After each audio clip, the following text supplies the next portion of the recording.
welcome to Hashtag No Limits. Hashtag No Limits is about people who society places limits upon, but who are busting through those limits. I am your host, Shelley Kino. I believe what Ophelia says in Hamlet to be extremely true. We know who we are, but not who we'll be. And I don't think that there is a better or more beautiful example of that than the caterpillar turning into the butterfly. Quick science lesson, the caterpillar dissolves into its cells, and just when it thinks its life is over, it reforms into the butterfly. That isn't easy, I can't imagine at least, but it's not finished struggling. It has to fight in order for its wings to be strong enough for it to take it everywhere it wants to go once it gets out of the cocoon. None of that can be easy, but neither is busting through limits that society or our family or our friends place upon us.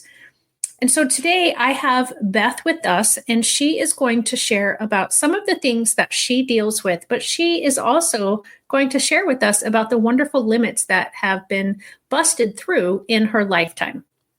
Before I bring her on, as always, make sure you like, subscribe, and share this. If you are watching live, please give us a hashtag live and where you're watching from in the comments. And if you're catching this in the replay, a hashtag replay and where you're catching it from. So without further ado, I'm going to bring Beth on. Hi, Beth. How are you? Good, Shelley. How are you? I'm doing quite well, thank you. Enjoying a beautiful day that was not supposed to be beautiful. It was supposed to be storming all day. So it was a nice change. I love it when the meteorologists get that part wrong. Yeah, I think actually it's a beautiful hot day here. And I think we are going to get some, and we always have to worry about this down south. We might get tornadoes tonight. So it's always like a dicey evening. Yep. We have the same thing. I live in Tornado Alley. So anytime during the spring and summer, we always have to seem to have that chance. Yeah. So Beth, tell the audience about yourself. What kind of, your life has been like to this point. Well, I had a great childhood and a very strong family. Not just, my parents. It was my grandparents. I come from, I guess, two of the most iconic kind of families that you can grow up in. One side was Italian, the other side was Jewish, and it was wonderful because the family units were big, and it was always a 4th of July party, or going to my grandfather's for the Italian seven fishes on Christmas Eve. So wonderful moments. And to this day, I have not chosen. I love celebrating both of my heritages, and I pass that on to my daughters. So great childhood. Loved my grandparents. And I lived in New York in Westchester County, which is just north of the Bronx. So basically, we're a bedroom community suburb of New York City. And as a young teenager, I used to go with my friends to Madison Square Garden or Central Park or any of Beacon Theater, and we would go to concerts. I mean, music has always been part of my life since I can remember as a young child. My parents were teenagers, so I had that influence always with music. And then in my mid-teens, because I guess I looked a little older. So at 16, I started going to the clubs. And oh, wow. Yeah. And well, I was dating a guy, and we are still friends to this day, who was a roadie for the biggest band in that New York circuit. So those guys became my friends, and even the boyfriend ended up being more of a friend than a boyfriend. And so you're thrust into the rock and roll scene, and it's just a club scene. but you meet other people and everybody's vying to be the next big thing, right? The next band that makes it. And then I did have a boyfriend who was in another band, and you get to know all the other bands on the circuit, and it's just a different lifestyle. And when you're younger, it seems, fantastic, and you feel like, okay, anything can happen. I can be in the brink of something big. And I was also going to school. And I did want to sing, and I did not have the self-assurance as a young woman, which I think happens at least in our generation. That I can't speak for the millennials, and I do have 3 millennials, so their thought process is totally different. But I, was afraid, so it held me back, and I didn't think I was pretty enough, and I didn't. So you can come up with all these reasons why you don't do something, and I did. And then when I was going to school, I said to my parents, well, first of all, I said I wanted to go far away, and my father, being the Italian father, was like, there's why do you need to go away? And I said, I want to have the college experience, Dad. And he didn't understand that. So I did go to school locally. But I did move in with my boyfriend at 18. So it kind of was a hard trick for him. Right. And, I wanted to act, and my parents are like, well, we're not paying for you to go to school to do that.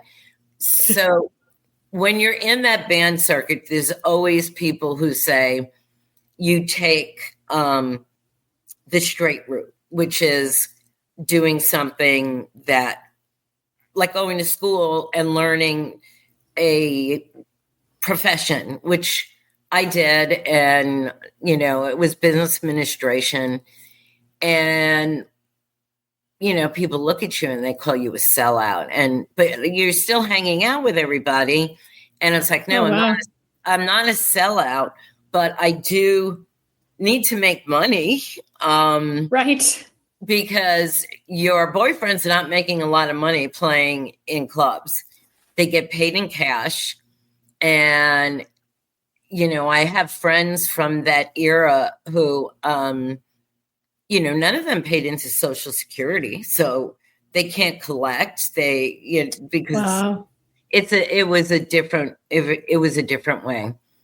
And so I worked at back in the day, one of the big 8 accounting firms, and people would think it's boring, but actually I had a great group of guy friends and friends, and we would do a lot of great things. You're in New York City, you go to an Irish bar, you close it down. They would play softball. So my first job was actually a great job. It was fantastic. And I was doing really well. I was being groomed to take the woman who ran the admin part. She was grooming me to take that part. And for some dumb reason, Shelley, I have to say that, I did have the boyfriend that I lived with that was in the band moved to Florida. And I said, I don't want to be married at like 19 years old. And I said, I'm staying in New York. You're moving to Florida. It's done. And I don't know why. And this is where you're dumb when you're young, when you're in your 20s, stupid.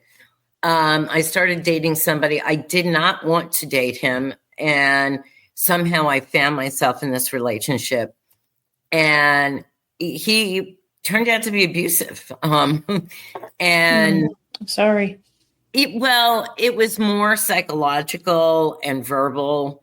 a few times physical. But the other thing, which I don't really like to disclose, but in my books, I do have a part in it. My father was a wise guy, and so if anybody did anything to me, I always knew that I would be protected. And an incident happened, and my father called two of his associates and took care of that situation. And, you know, I always grew up knowing, as long as my father was around, that I was going to be protected. And he made that's that strong Italian right fatherhood, right? Yeah. Yeah. And it was it's a great feeling to have. And then there was, and when I say I worked with a bunch of guys who weren't the typical accountants. And then there was this one guy for 5 years who was trying to get me to date him. And I was like, oh God, no. He was the typical accountant. And I don't know how, I guess it was coming off of a really bad relationship. So you say, I'm going to flip the script and date somebody that I know is safe. Right. And that wasn't necessarily the right thing to do. And the next thing I know, I was in this relationship with somebody who, like, again, I'm like, how did I do that? And he got a job in Honolulu, and he came back for 3 months, and I thought like the relationship would wean off. And he asked me to move to Hawaii. And, you know, I'm a New Yorker. I love New York. And I was like, I don't know what I want to do here. And then the ex-boyfriend started stalking me. I mean, just literally stalking me everywhere I went. And I thought maybe it would be a good idea to go to Hawaii, at least for a year, and see if things, you know, shook out a little bit. And I did that. And my father gave me and it was so sad. I did not want to leave my family. You know, I had three brothers, and, you know, my grandparents and just everybody, because it was a tight family. And, you know, Hawaii sounds very sexy to people. And then you live there, and it's like living anywhere else. Yes, you could go to the beach at 3:00 in the afternoon. But you are in the middle of the Pacific Ocean, and you're, you know, landlocked. It takes 5.5 hours to get to the West Coast. Right. So I stayed a year. And again, I got a great job at a big advertising agency. And my job was being held open for me in New York. So I had everything set up to go back. And I told this person, I'm probably going to go back. And then I don't know how he got the phone number to my home in Honolulu. And he said, I'll be waiting for you. And that kind of sealed me from saying, I'm not going back. And so I got engaged, and, you know, had a big wedding in Hawaii, had a big wedding in New York for all the New York family. Mm-hmm. And my father spared no expense, of course. And right before I was going to walk, and I was not, you know, brides get all excited and they're like, yay. Right. I was not. I was just I was more interested that the New York Giants beat the Dallas Cowboys that Sunday. I was watching it at 6:30 in the morning. And my mother and I were getting our hair and makeup. And I said, did you watch the game? I mean, and she's like, You're getting married. And I said, no, the Giants beat the Cowboys. It was great. And his family did not like me. And when you go into a situation where you know you're in-laws dislike you, it's probably a big red flag. And I remember my parents telling me, I did not want to get married in the church because of my grandmother. And it was a big roadblock. And my grandmother, she was the best person in the world. She said, you know what? I'm not coming to Hawaii. So if your future mother-in-law is making this such a, big deal, just get married in the church. And I said, but I don't. And it wasn't a Catholic church. So I remember being in the bridal room, and I had my two friends who were, my bridal attendants. And my mother's like, you don't have to go through with this if you don't want to. And I said, did you take a look inside that church? I said, it's only decorated, and we're having a reception at the most expensive hotel in Honolulu, and it's all set. And my father's like, we could just have a really good party. You don't have to get married. And I walked down the aisle saying, all right, I'm doing this. It's, so you go into a marriage like that. I got to travel. He had a good job. I was working. And then I wanted children, and it wasn't, I wanted children with him so that it was like this, hey, happy. I was ready to become a mother.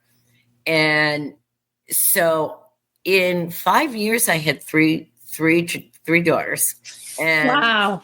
Yeah, no, but I did not find, and my oldest daughter has an 18-month-old. So I get a lot of phone calls now from her.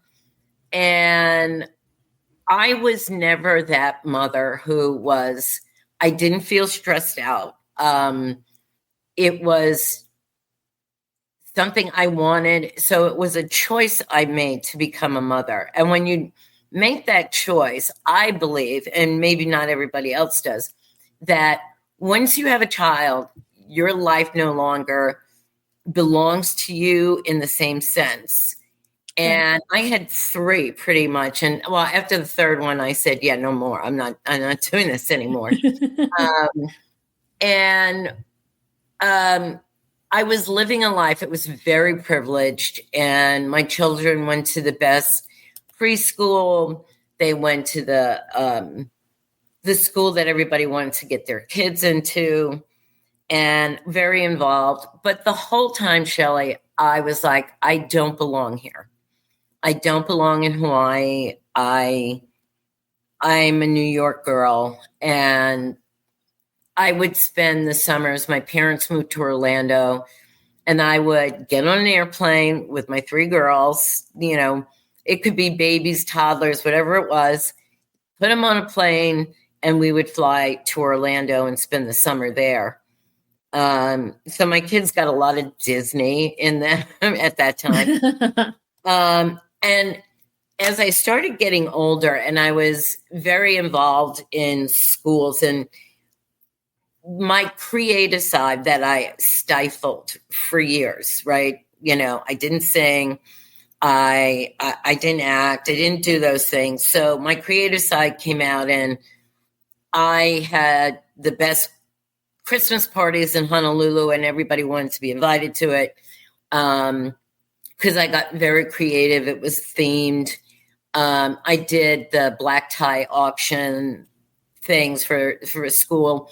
So the creative side finds its way out, whether you want to put it down.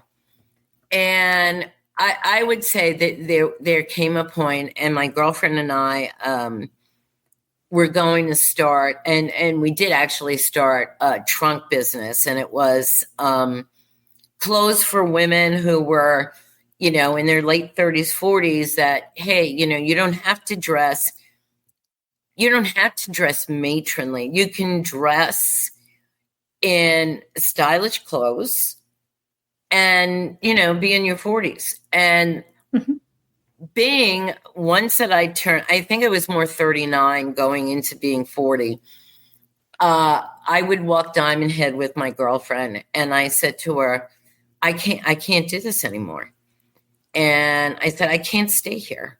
I said, I'm miserable in my marriage. I mean, and it looked to everyone else, it looked like the beautiful picture, you know, the house on the water, the boat. My daughters were dressed beautifully, and my life looked perfect on the outside. It really did. And, but it wasn't, you know, I was miserable. And I married somebody that I shouldn't have married. And I think a lot of women put themselves in that position, and either you stick with it, or as I did, I said, you know, no more, I can't do this.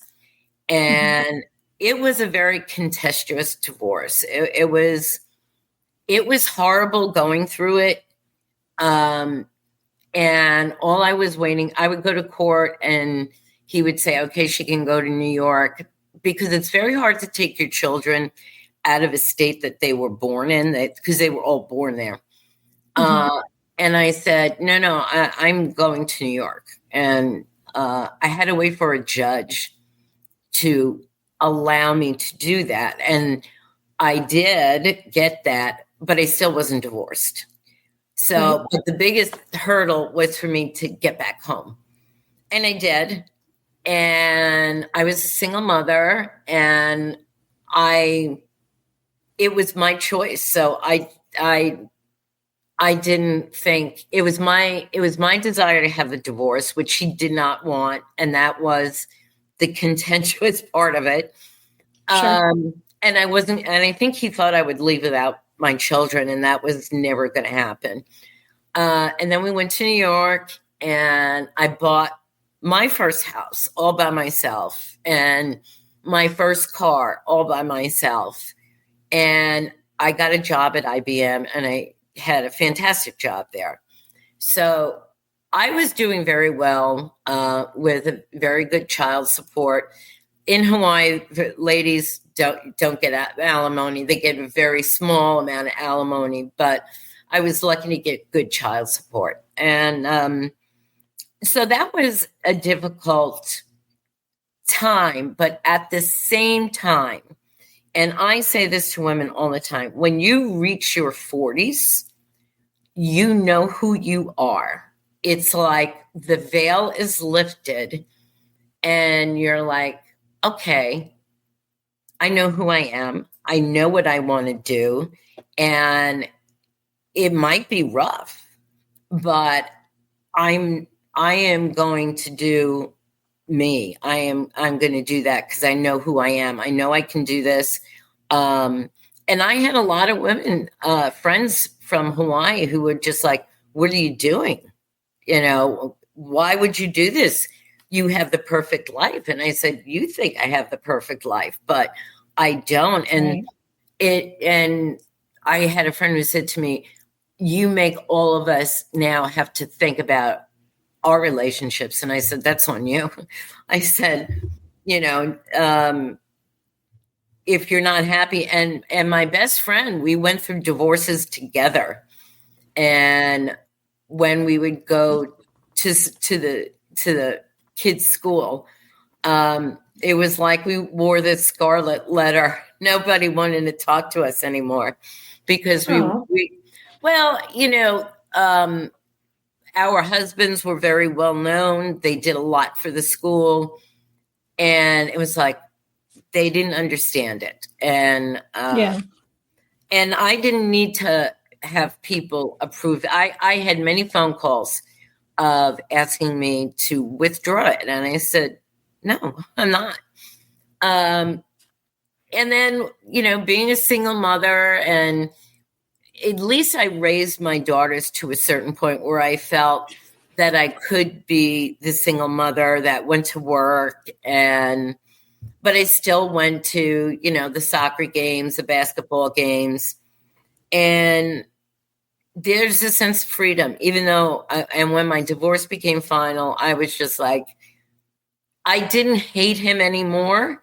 I was like, I'm divorced from him. If he wants to come see the girls and he's in town, I don't care, because there was no romantic side to it for me anymore. So I was very open. And so that good for him. And I would say I was single for about 5-6 years. And the stalker guy came back. All right. And I kept telling him, I said, I don't need you in my life.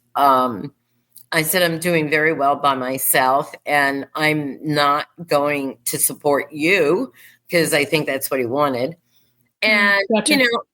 I dated, but I had a girlfriend who would go on single weekends all the time, and I would watch her daughters. I wasn't actively looking to date. It wasn't like I dated somebody who I thought was my friend's nephew. And that was, good for a couple of months. I wasn't looking to get married. I wasn't looking for any of that. And the executive VP, and I worked for two, because at IBM they switch out their VPs a lot to move around. And I worked for a fantastic gentleman. I think people thought we were having an affair, actually, but we were very close. And he would ask me about my weekend, and I would say, well, I went to this club with somebody who worked with me. And I said, I just don't understand why, nobody talks to me. And I said, and I had short hair at the time, and I said, do you think that they think I'm something else? And he said, no. And he explained it to me. He said, you're an and I didn't think this. He said, you're an intimidating woman, and men don't want to deal with that woman. They want to deal with your friend who's a little bit more, not acceptable is not the word, but more obtainable. And he said, because you are intimidating. And I said, that's not true. I said, I'm very friendly. And he said, you don't know what men go through. And I never, now this is an insight to men, ladies, that if you're out with your girlfriends and there's guys who are coming over to buy you drinks, if you're that woman, which I was,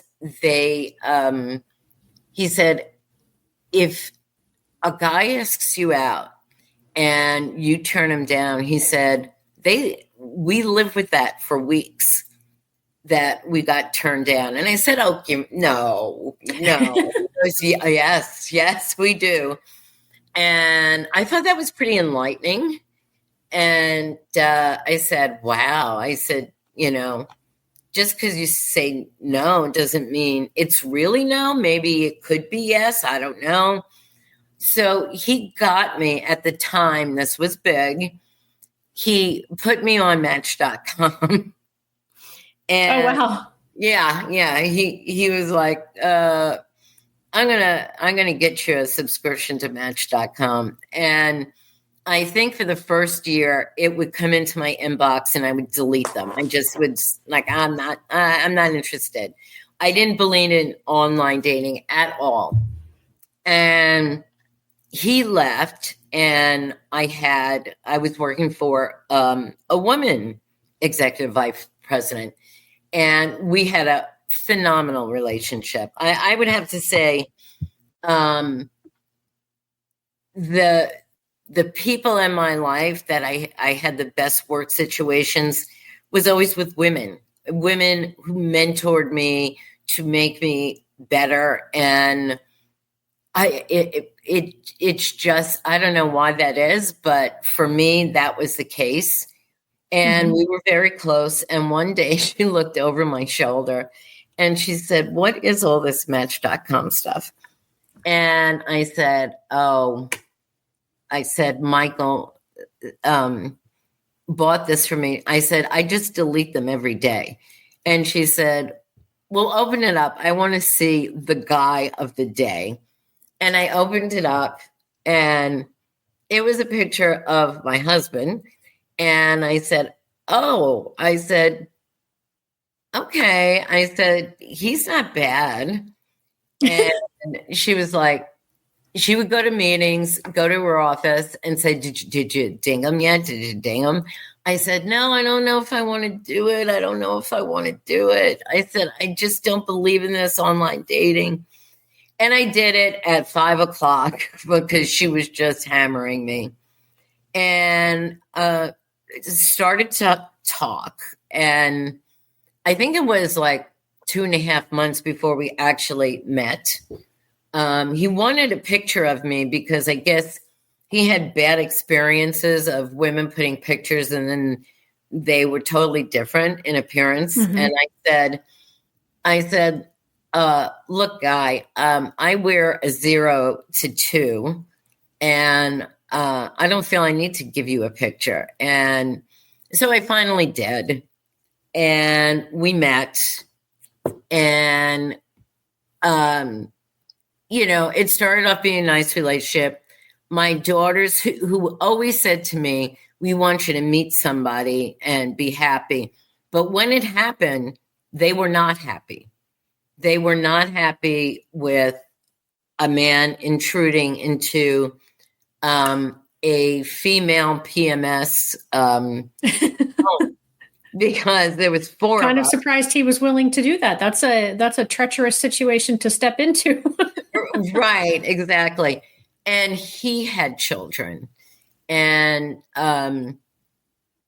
his children were in foster care, and there was a lot of psychological issues going on with them, and it really put a very big strain on my marriage in the beginning, and it was hell. And then my ex-husband wanted to take my children away because he said I was an unfit mother, which was only because I think he always had this thought that I would go back to him. And once I got married, that illusion went away. And sure. I fought and fought and fought that I told my daughters, I will spend every last dime I have to fight this because, and that's where your strength comes, where, when somebody invades in trying to take your children, even if it's their father, it's like, no. I was the one who raised them. I was the one who carried them for 9 months. And they had gone to visit him, which they didn't want to go to Hawaii for a long time to visit. And my oldest daughter was 18 at the time, and he tried to keep them. And his lawyer said, you got to send them back because she has custody. And because my oldest daughter was 18, I couldn't fight for her. It was like, I just kept telling her to get on a plane and come home. And she didn't. And that was, for me, a very hard thing to deal with. And it was, and I didn't talk to her for 2 years because, I said, how can you do this? And then I had to fight for the other 2. So you think you're over it, and then something else comes up that is devastating. And it did put me in a black hole. Admittedly, it was the most depressing event in my life to have to go through that. And he had my daughters write these horrible things that to this day, I can't even look at them because it just brings back these, and they said to me many years after, they said, he made us write that. And I said, yeah. And as your mother reading it, saying that I wasn't a good mother was very hard for me to read. So, got past that, and the relationships with my daughters and my husband, were tough in the beginning, and then it leveled out. And things with his children were an issue, and it was always an issue I had to deal with on the side. There was never a point that we could mesh the family. There was no way. So it was, his kids in a different place. And they had, as I said, they had some mental issues, and one of them or two of them still have that. His son, thank God, went into the military, and he's a great kid. But one of his daughters, who created a lot of havoc in my life, and has actually done some things that are so horrific I wouldn't even talk about them. She is not in our life. I refuse to allow that in my life. And the other daughter is just, she does have issues, but she works on them, and she's a sweet kid. So, but we don't see them that much. And so the families were never meshed, and we had a anniversary party, and two of my daughters were staying here, and his son and daughter. And I was thinking to myself, I don't know how this is going to go. This could go really bad. And I was happily surprised that the four of them got along, and they wanted to, they had fun with each other. And then, one day they're like, can we take the car? And I said, yeah, but where are you guys going? And they're like, we want to go to Buc-ee's. Now, I don't know if you know what Buc-ee's is. It's big in Texas. We have a couple in Alabama. It's basically this huge gas station, truck stop, but the store is amazing. You could buy anything there. And they were obsessed with going to this place. And I was like, oh, the four of you are going? Okay. So there was a bright light there that finally, after all these years, the four of them could actually do something, and it was fun. And then if I get to where I am now, I started getting the stories that I have in my head. I've had in my head for over 25 years, and that's not an exaggeration. And I have the story that I wrote, or stories, because now it's several books, and I have three others, and they came to me as little black and white vignettes. And one day the story about rock music, because that was part of my life at one point, became very clear. And I was cleaning my house because I'm a clean freak. And I went into the shower, and the story just literally ran through me. It was like colors, and the characters had names, and everything became very clear to me. And I found my laptop, and I just started writing the story. And it did have a lot of different changes. And when I found and I knew I had to self-publish, because publishing companies don't look at first-time authors. You can hire a literary agent, and you'll spend a lot of money and still get told no. So the path is to self-publish. And I did deal with two very bad self-publishing companies. And I went on a website, and for anybody who's out there who wants to do this, there's a website called the Alliance of Self-Publishers. And it rates all these people with a green light, yellow light, red light. There's a lot of red lights. And there were a lot. And I dealt with two of them. And, they just want to take like $15,000 and that's it. You're stuck. So I interviewed, and there was 7 of them. There was only 7 green lights, and I interviewed every one of them. And it was actually between 2. There was, and they were a publishing company, so I had to think that one out. And they were in Wales, and I did like them. And then it was the publishing consultant that I'm working with, and she's like, I'm going to guide you. And you're going to interview editors. You're going to interview. So she brought people for me to choose from. Who did you match with? Mm-hmm. So I did get them all together and found out that my one story was 2 books. So it was 1 book, and then the other one came fairly close. And it was enlightening because I never dreamed that I'd be doing it. And then once I started doing it, it was like, okay, this is what I was supposed to do.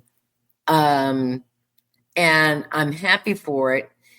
It also is a significant change in my family life. I will admit to that. Over the last 3 or 4 years, I can't remember, I went on the keto diet. I lost 80 pounds. I changed my hairstyle, and my daughters were like, what are you doing? Like, yeah, that's a lot of changes.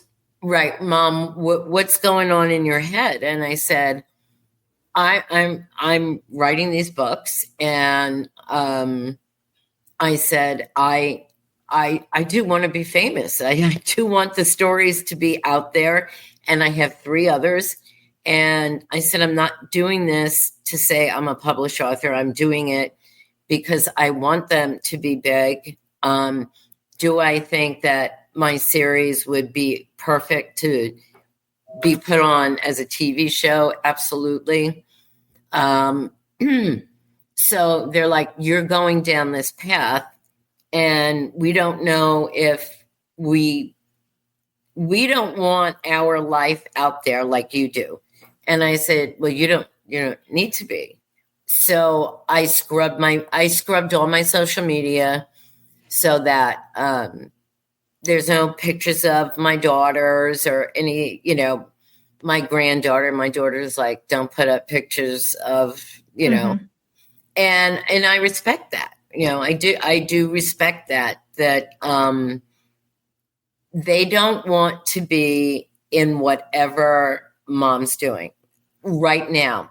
Because if mom takes off, guaranteed those girls will be liking mom a little bit better because maybe mom is going to help us out a little bit, which is a big, and then that changed my marriage relationship sort of, because again, you go through all these physical changes that you change your body.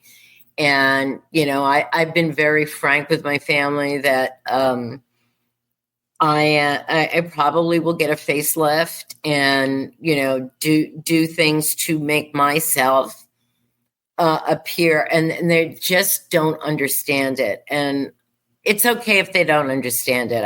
I just tell them, look, you're either with me or you cannot be with me. I just don't need you to tell me to stop doing, because there have been times when they're like, what are you doing? You need to stop. And I said, no, I'm not doing that. And I think my husband feels a little insecure now because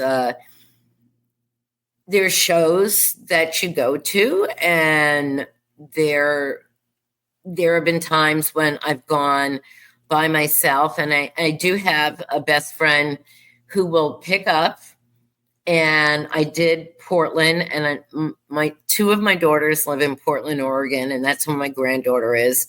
So anytime I can get to go to Portland, I'm there. And I know it's a very strange vibe, but I love the Portland vibe. I don't know. It's just, I just have a good time there. And, I would love to live there. The other person who lives in this house is not that excited about that. And I do have one daughter. My youngest daughter is still in New York. She's in Brooklyn.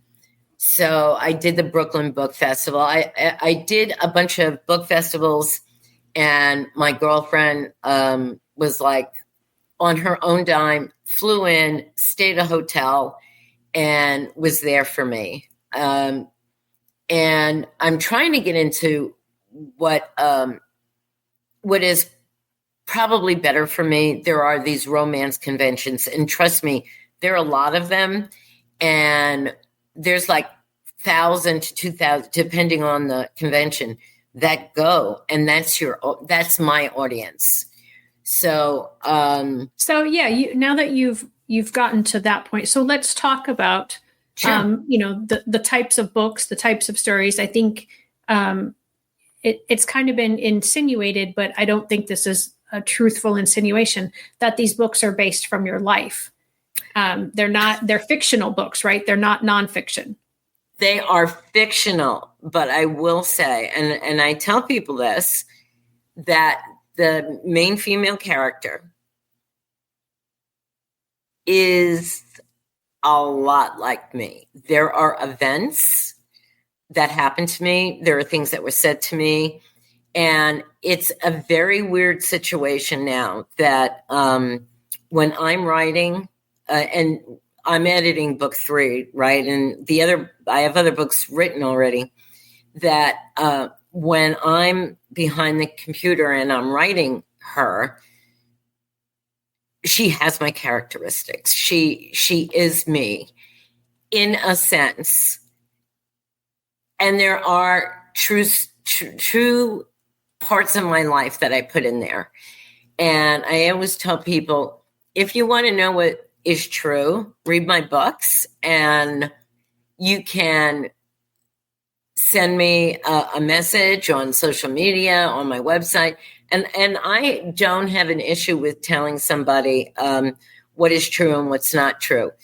The premise in the first book is, and this absolutely did not happen to me, so it is fictional. But she's in her own rock band, and I did go to this place, Glen Island Casino, every Tuesday in the summer, and she sees this man, and she's in a band with her cousin, and her cousin says, what's wrong with you? There's guys who are crazy for you, and you're not interested. And she said, I haven't found the man that I want to be with yet. And she's there visiting her friends, which are loosely based on my friends. Loosely, I'll say that. And she sees this guy, and she thinks he's beautiful. And the way I describe him is the way I would have described the man that I would have liked to have been with. So there's those kinds of things that I put in there. Like, he is what I would have liked. And so they see each other, and they both have this instant connection. It's just, it is electric.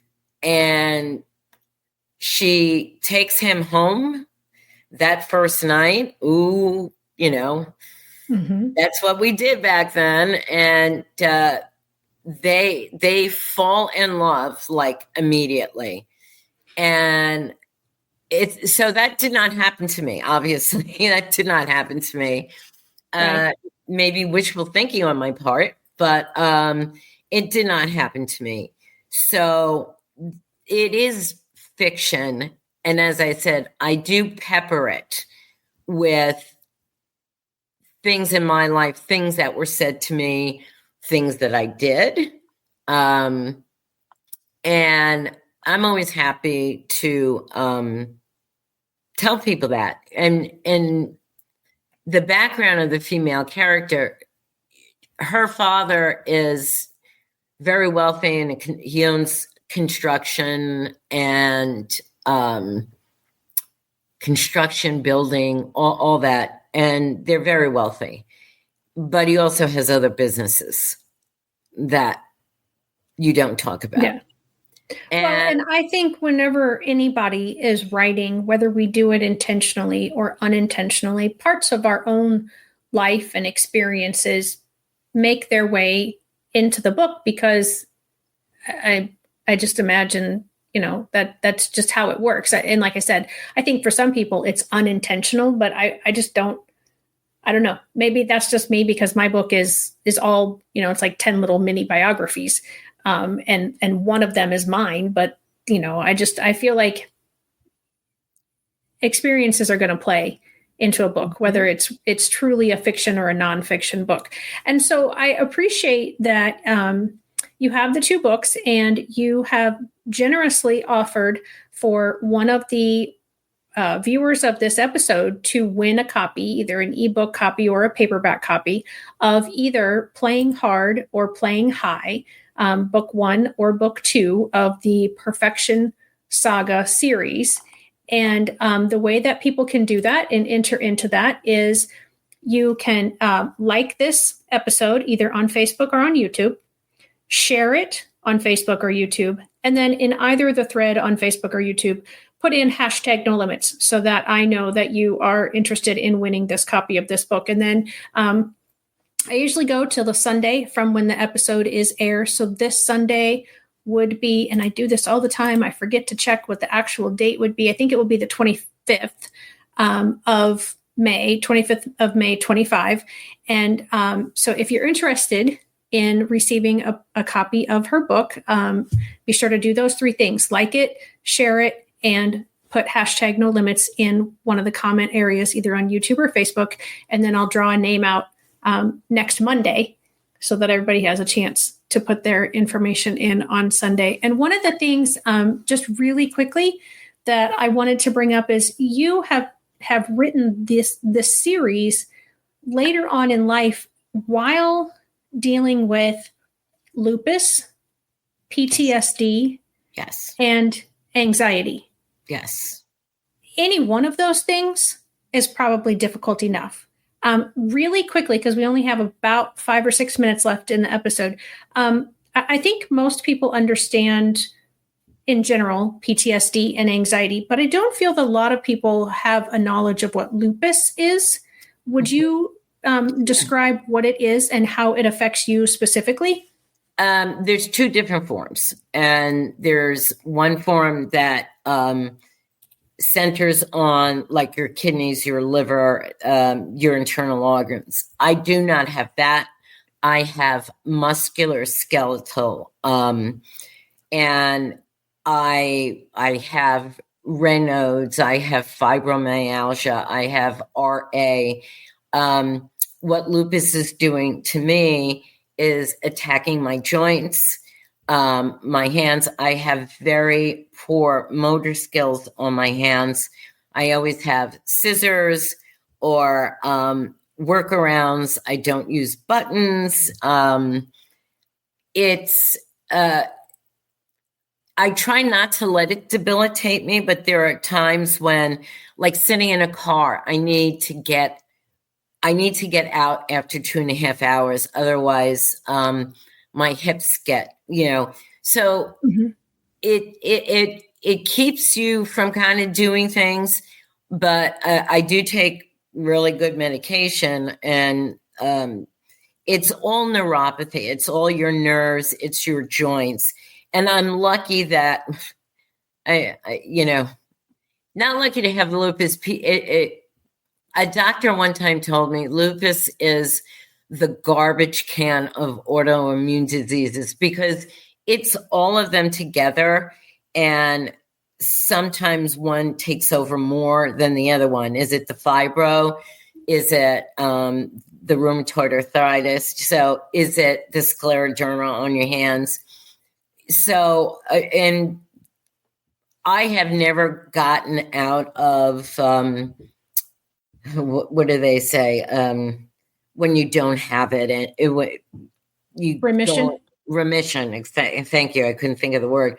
I've never not been in remission. I think because I have had a stressful life, so it's there.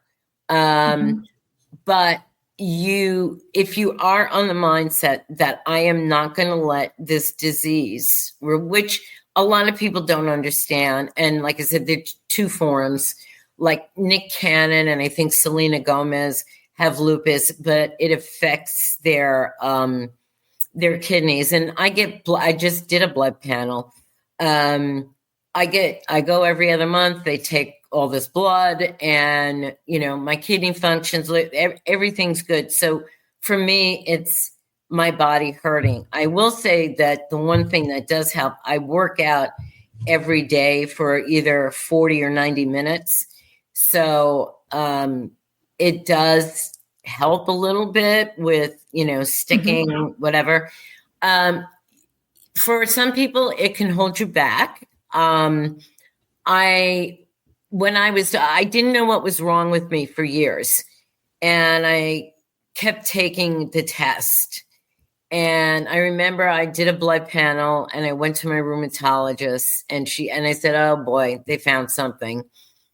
And she looked at me and she said, because it takes a while for it's called the ANA to come through. And she said, the test for lupus was positive. And I said, thank you very much, because I was going years not knowing what was wrong with me. And because you look fine, right? On the outside, people don't know. But when you see my hands, right? My hands are always swollen. I've had carpal tunnel surgery. I probably need to do it again. But I don't let it affect me that way. I'm like, and I know that there are things that I want to do, and it's like, maybe I can't do that. But like I said, I have workarounds. I did want to say one thing to you. If somebody chooses the paperback, and we'll figure out how we do that, if they choose a paperback, I am happy to send them a book plate, which I will sign, and they can put inside the book, so they will have a signed copy of my book. Okay. I'm happy to. I mean, it's a stamp, so I'm happy to do that if somebody wants a paperback. Okay. Beautiful. Thank you very much for that. And thank you for sharing your story with myself and my audience today.